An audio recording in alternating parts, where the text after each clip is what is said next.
What if something written nearly 2,000 years ago was never meant to remain in the past, but was always pointing forward, to a moment like this?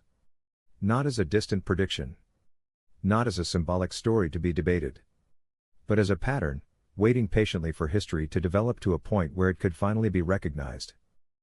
For centuries, biblical prophecy has been studied with fascination, but also with uncertainty. Scholars analyzed it.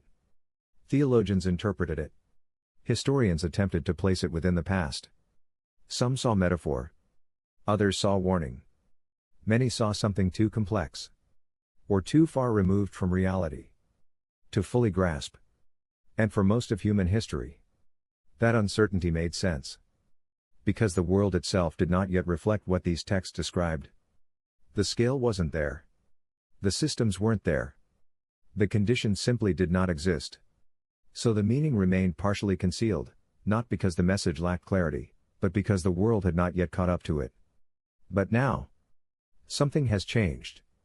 For the first time, the structure of the modern world is beginning to resemble, with striking precision, what was written nearly 2 millennia ago. Most people approach prophecy as if it were a list of events.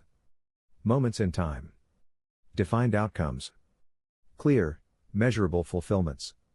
But biblical prophecy operates on a deeper level than that. It reveals structure. Patterns that repeat across history. Cycles that emerge across civilizations. Behaviors that reappear, regardless of time or place. This is what gives prophecy its durability. It is not limited to a single moment. It describes the architecture of how human systems evolve. And when that architecture begins to take shape in the real world, recognition becomes possible. Not forced. Not assumed. But observed. To understand why this moment matters, you have to understand scale. For most of history, the world was fragmented. Nations were isolated. Communication was slow. Influence was local. Even the most powerful empires could not extend their reach beyond physical limitations. But today, those limitations no longer apply. We are living in the first truly interconnected global system. Information moves instantly. Decisions ripple across continents in seconds.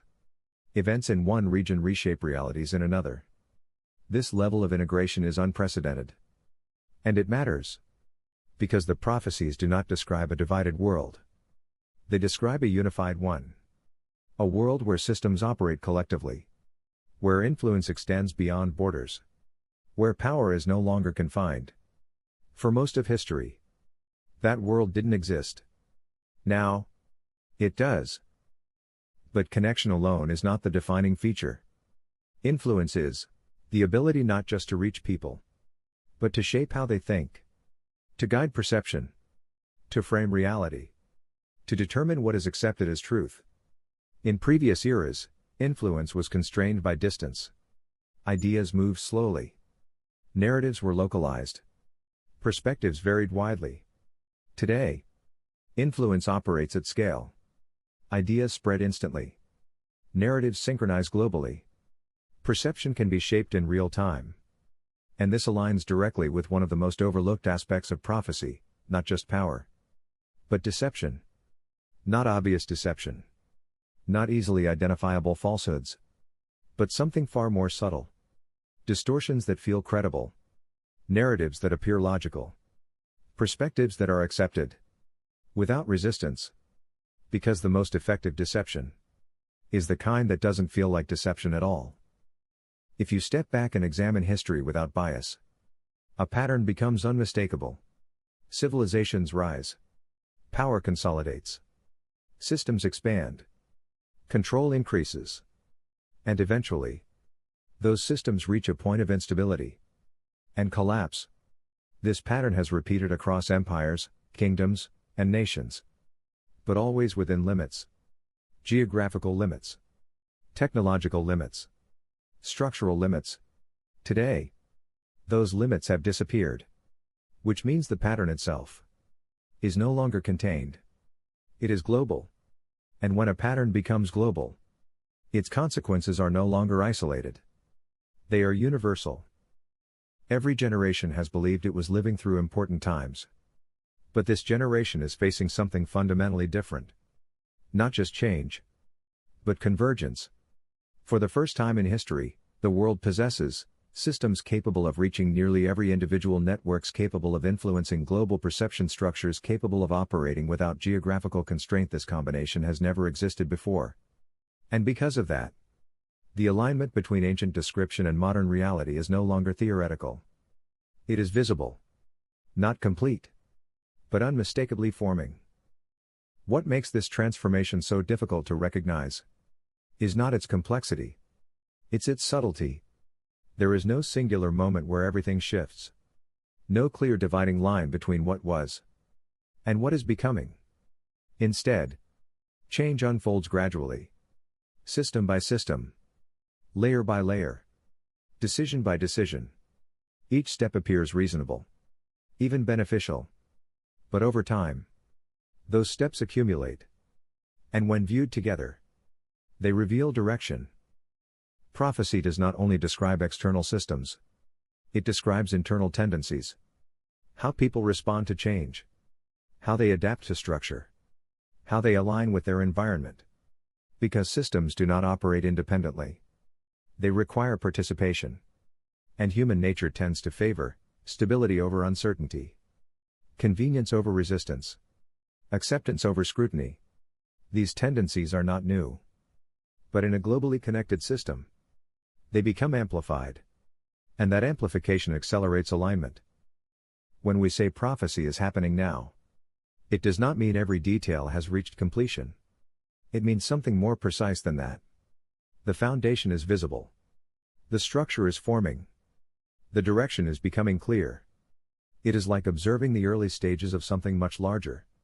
At first, it appears subtle. But once the pattern is recognized, the trajectory becomes difficult to ignore. One of the most powerful forces shaping this moment is normalization. When change happens gradually, it becomes familiar. When it becomes familiar, it becomes accepted. And when it becomes accepted, it becomes invisible. This is why most people won't recognize the pattern. Not because it is hidden, but because it has been integrated into everyday life. The most significant transformations in history rarely feel significant while they are happening. When you connect the elements, global integration, expanding influence, human behavioral patterns, historical repetition, a coherent picture begins to form. Not random events, not isolated developments, but alignment. A trajectory that mirrors, with increasing clarity, what was described long ago. For nearly 2,000 years, these prophecies existed without full context. Because the world itself was incomplete. The systems weren't ready. The scale wasn't sufficient. The conditions were not aligned. Today, that has changed. Not perfectly. Not entirely. But clearly enough to recognize. And that recognition marks a shift. Because we are no longer approaching prophecy as something to interpret. We are beginning to observe it as something unfolding. And if this pattern is already forming, then the next question becomes impossible to ignore. What are the signs that confirm it?